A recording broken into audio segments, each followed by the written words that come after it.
नाम का बेहद आलसी और कामचोर व्यक्ति रहा करता था। उसके आलसीपन के कारण गांव के सभी लोग उससे बेहद परेशान थे। वह सारा दिन पड़े पड़े बस ऊंचे ऊंचे सपने देखा करता था। आज भी वो एक खेत में एक पेड़ के नीचे आंखें बंद करके लेटा हुआ था कि तभी खेत के मालिक चौधरी की आवाज उसके कानों में टकराई। यहाँ क्या कर रहा है पुट्ठा? तुझे मैंने यहाँ काम पर रखा है या आराम करने के लिए? हैं? कौन है भाई जिसने मुझे सपनों से जगा दिया? अरे अपनी सोई हुई आंखें फाड़ कर तो देख, मैं हूँ इस खेत का मालिक। अरे आप हैं चौधरी जी? ये क्या, अभी अभी तो आकर लेटा हूँ चौधरी जी। क्या आपके खेत में काम करके कुछ देर आराम भी नहीं कर सकते? पिछले 3 घंटों से तुझे इसी पेड़ के नीचे लेटा देख रहा हूँ। बाकी सब लोग मेहनत से फसल काटने में जुटे हुए हैं और तू तो यहाँ पर ऐसे आराम कर रहा है जैसे कि तू इस खेत का मालिक हो। चिंता मत कीजिए चौधरी साहब, एक दिन वो भी आएगा जब मैं तुम्हारे जैसे न जाने कितने खेतों का मालिक बनूंगा। दरअसल बात यह है कि ये छोटे मोटे काम मेरे लिए नहीं बने हैं, मैं कुछ बहुत बड़ा करने के लिए बना हूँ। हाँ पुट्ठा, मैं तो तुझे धक्के देकर उसी दिन निकाल देता जिस दिन मैंने तुझे काम पर रखा था, मगर क्या करूं, तेरी पत्नी के आंसू देखकर मैं पिघल गया। लेकिन अब मैं और ज्यादा तुझे बर्दाश्त नहीं कर सकता। मैं यहाँ पर मजदूरों को काम करने की तनख्वाह देता हूँ, आराम करने की तनख्वाह नहीं देता। ठीक है, अगर आप मुझे काम पर नहीं रखना चाहते तो मुझे कोई फर्क नहीं पड़ता, लेकिन 10 दिन जो मैंने जी तोड़ करके मेहनत की है उसके पैसे तो मुझे दे दो। तेरा दिमाग तो ठीक है पुट्ठा, पिछले 10 दिनों में तूने 12 घंटों में 12 मिनट भी काम नहीं किया। किस बात के पैसे? देखो चौधरी, किसी गरीब को दबाना अच्छी बात नहीं होती। अरे आपने फिल्मों में नहीं देखा क्या, जब भी कोई अमीर आदमी किसी व्यक्ति को उसकी तनख्वाह नहीं देता था तो वो गरीब डाकू बन जाता था भाई। पुट्ठा की बात सुनकर चौधरी हंसने लगा। डाकू बनने के लिए भी बहुत मेहनत लगती है पुट्ठा, पता है तुझे? बंदूक उठानी पड़ती है, घुड़सवारी करनी पड़ती है। तुझसे तो वो भी नहीं होगा। इससे पहले कि मैं तुझे धक्के देकर यहाँ से निकाल दूं, सीधी तरह से यहाँ से मेरी आंखों के सामने से दूर हो जा। चौधरी का गुस्सा देखकर पुट्ठा डर गया और चुपचाप अपने घर चला गया।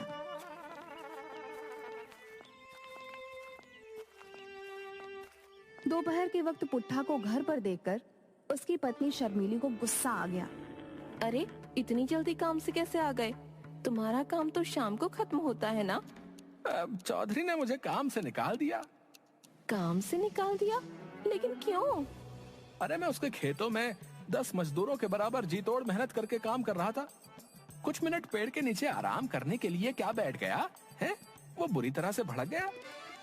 हे भगवान, बड़ी मुश्किल से तो चौधरी के सामने आंसू बहाकर तो तुम्हें काम दिलवाया था, लेकिन तुम्हें वहाँ से भी निकाल दिया गया। आखिर तुम्हारा ये आलसपन कब जाएगा? कब तुम कामचोर से एक मेहनती इंसान बनोगे? गांव की सारी औरतें मेरा मजाक उड़ाती हैं। अरे तुम उनकी बातों पर ज्यादा ध्यान मत दिया करो। कितनी बार कहा है कि औरतों की तो आदत ही है एक दूसरे का मजाक बनाना।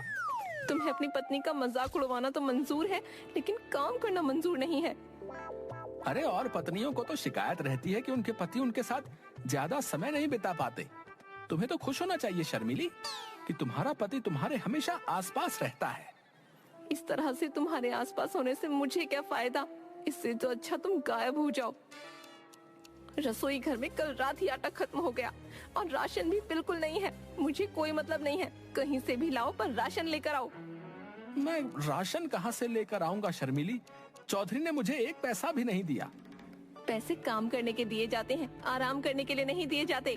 जो भी हो, मैं तुम्हें काम पर लगवाते लगवाते तंग आ चुकी हूँ। जाओ किसी से उधार मांग कर लाओ या डाका डाल कर लाओ, लेकिन आज तुम्हें महीने भर का राशन लेकर आना है। उसके बाद तुम महीने भर आराम से चाहे तो सोते रहना। मैं तुमसे कुछ नहीं बोलूंगी। और सुनो, राशन लिए बगैर घर में घुस मत जाना।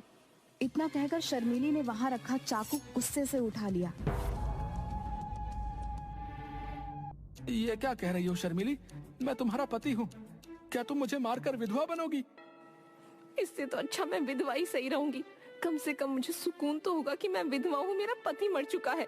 शर्मिली का गुस्सा देख पुट्ठा तुरंत बाहर आ गया और बड़बड़ाते हुए बोला, हे भगवान, बच गया आज। ये शर्मीली को आज क्या हो गया?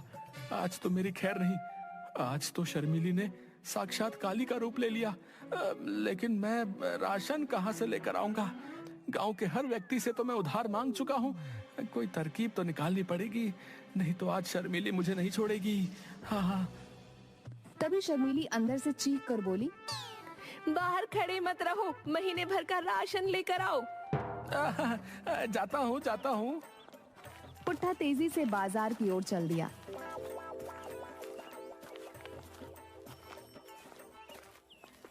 मगर कुछ ही दूर जाकर वह थक गया। कितनी गर्मी है, मुझे तो थकान सी महसूस हो रही है। एक काम करता हूँ, किसी पेड़ की छाया में बैठकर थोड़ा आराम कर लेता हूँ। हाँ, और वहीं बैठकर कुछ सोचता हूँ कि ये राशन पानी का जुगाड़ कहाँ से किया जाए। पुट्ठा एक पेड़ के नीचे जाकर आंख बंद करके लेट गया। तभी उसके कानों में किसी साधु की कड़कदार आवाज टकराई। उठ जा कामचोर, यहाँ क्यों लेटा है? पुट्ठा ने देखा कि एक साधु उसे गुस्से से घूरे जा रहा था। अब तुम्हें मेरे यहाँ आराम करने से क्या दिक्कत होने लगी साधु जी? हैं?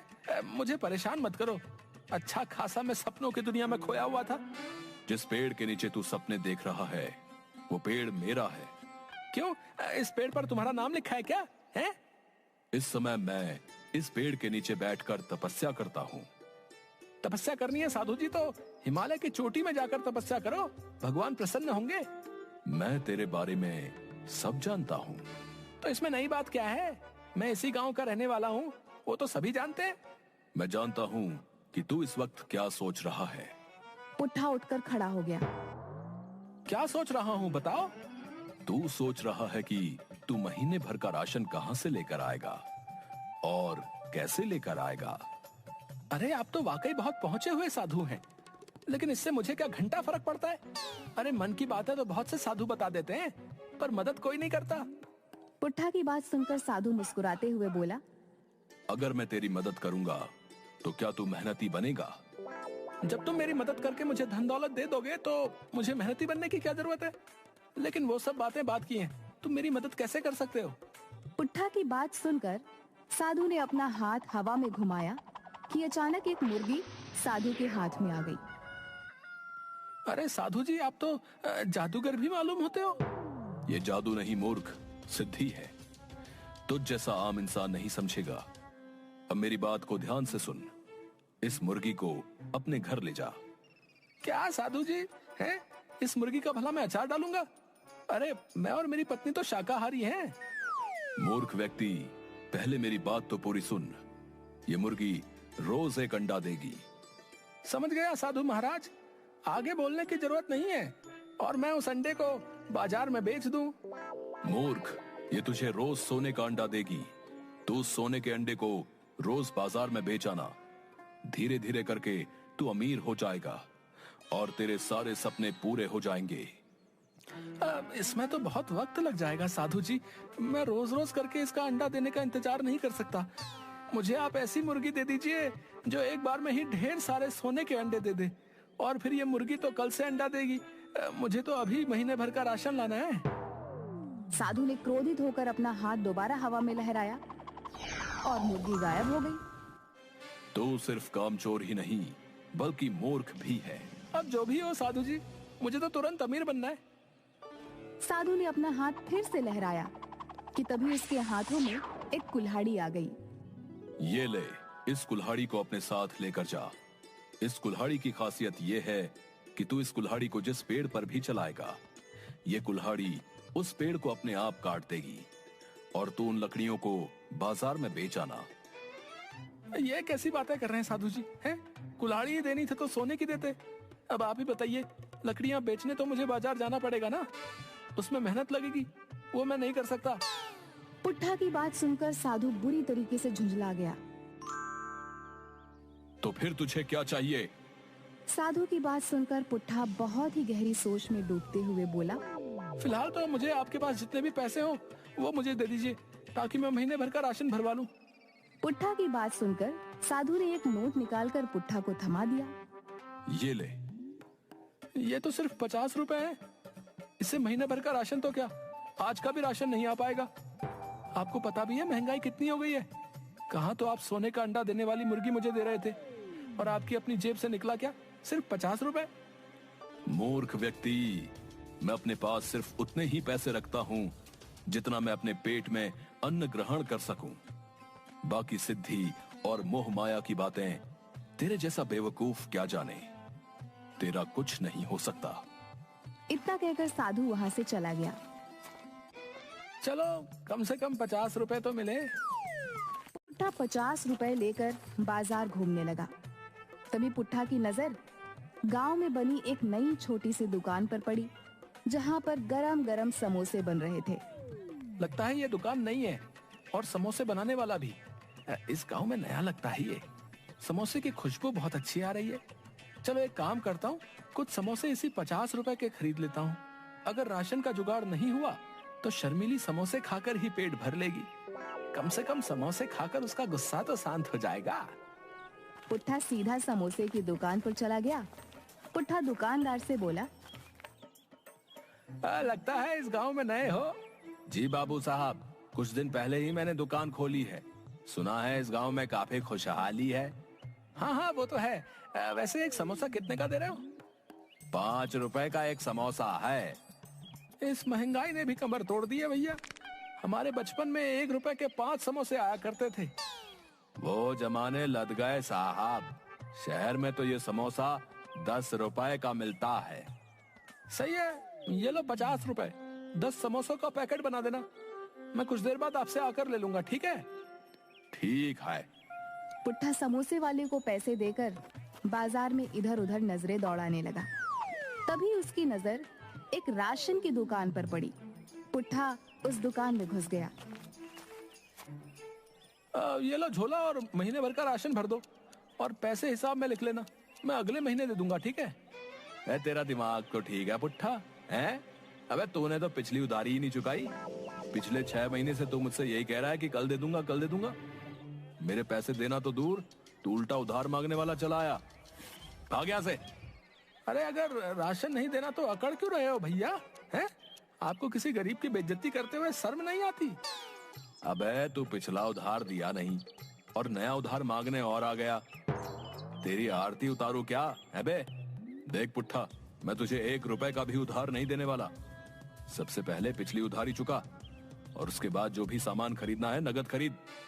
तभी दुकानदार के पास उसका नौकर भोला आ गया। दुकानदार भोला से बोला, अरे भोला, वो जो समोसे वाला है, उससे तू मेरी पत्नी का हार छुड़वा आया क्या? हाँ साहब, मैंने उसे पूरे पैसे दे दिए। भोला की बात सुनकर पुट्ठा सोच में पड़ गया। उसने आंखों के इशारे से भोला को अपनी ओर बुलाया। इतनी बड़ी राशन की दुकान का मालिक होकर इसने उस समोसे वाले को अपनी पत्नी का हार क्यों दे दिया? अरे वो समोसे वाला जो है ना, समोसे के साथ साथ ब्याज का भी काम करता है। मालिक को पैसों की जरूरत थी, तो उन्होंने अपनी पत्नी का हार समोसे वाले के यहाँ गिरवी रख दिया। आज पैसे देकर वो हार छुड़वा लिया। तभी पुट्ठा के दिमाग में एक विचार आया। बड़ा अकड़ रहा था ना, अभी तुझे बताता हूँ।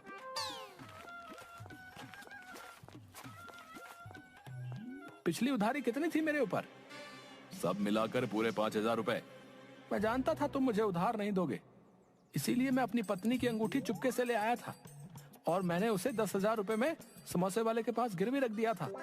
तुम एक काम करो, पूरे 5,000 रुपए का राशन मुझे दे दो, और अपने नौकर भोला को मेरे साथ समोसे वाले के यहाँ भेज दो। मैं समोसे वाले से पैसे दिलवा लूंगा। पुट्ठा की बात सुनकर दुकानदार सोच में पड़ गया। तेरी बीवी के पास सोने की अंगूठी कहाँ से आई बे? अरे मैं कामचोर हूँ, लेकिन मेरी बीवी अच्छे परिवार की है। उस बेचारी को तो पता भी नहीं है कि मैंने उसकी अंगूठी गिरवी रख दी है। दुकानदार ने पुट्ठा की बात पर यकीन कर लिया और पूरे 5,000 का राशन उसे दे दिया और भोला को पुट्ठा के साथ भेज दिया। पुट्ठा उस समोसे वाले से दूर जाकर खड़ा होकर बोला, अरे समोसे वाले भैया। जी भैया। वो 10 का पैकेट तुम भोला को दे देना। ठीक है भैया। भोला ने समझा कि पुट्ठा 10,000 रुपए की बात कर रहा है। पुट्ठा भोला से बोला, 10 का पैकेट ले, अपने मालिक के मुंह पर मार देना।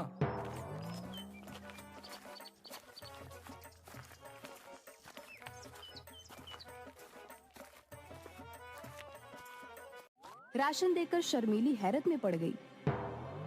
ये महीने भर का राशन कहाँ से ले आए तुम? अरे तुमने तो कहा था चोरी करके लाओ या डाका डाल कर लाओ, कहीं से भी लाओ, तो मैं ले आया भाई। हे भगवान, उस वक्त मैं गुस्से में थी। तुमने कहीं वास्तव में चोरी तो नहीं की? अरे नहीं नहीं शर्मिली, इस बार मैंने अपना तेज दिमाग का इस्तेमाल किया है। अब देखना, कुछ ही दिनों में मैं तुम्हें रानी बना दूंगा, रानी। हाँ। पुट्ठा ने इतना कहा ही था कि तभी राशन वाला पुलिस लेकर वहां पहुंच गया और पुट्ठा की सारी करतूत पुट्ठा की पत्नी को बता दी।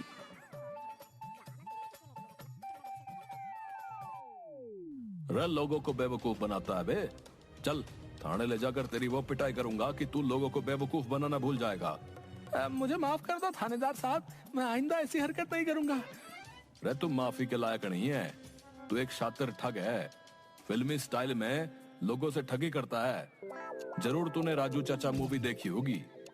न, मैंने ऐसी कोई फिल्म नहीं देखी थानेदार साहब। अबे अगर ऐसी कोई मूवी नहीं देखी तो फिर उसी स्टाइल में ठगी करने का विचार तेरे दिमाग में कैसे आ गया? इन्हें माफ कर दीजिए थानेदार साहब, इनकी तरफ से मैं माफी मांगती हूँ। ये जो राशन दुकानदार साहब को बेवकूफ बनाकर लाए हैं, मैं वो पूरा राशन वापस करने को तैयार हूँ।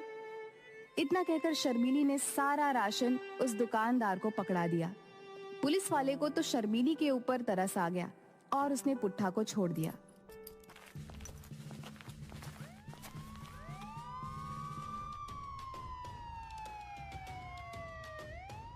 देखा तुमने, अब तो पुलिस भी हमारे दरवाजे पर आ गई। मुझे माफ कर दो शर्मिली, मैं कल से अपनी काम चोरी की आदत छोड़ दूंगा और मेहनती बन जाऊंगा। इससे अच्छा तो मैं उस साधु की बात मान लेता, तो मैं ज्यादा फायदे में रहता। कौन सा साधु और कौन सी बात? पुट्ठा ने अपनी पत्नी को सारी घटना बता दी।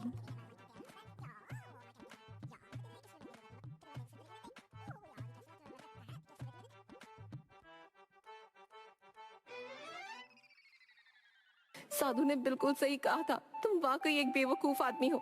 अपने नाम के मुताबिक पुट्ठा के पुट्ठा ही रहोगे। उस रात शर्मीली और पुट्ठा भूखे ही सो गए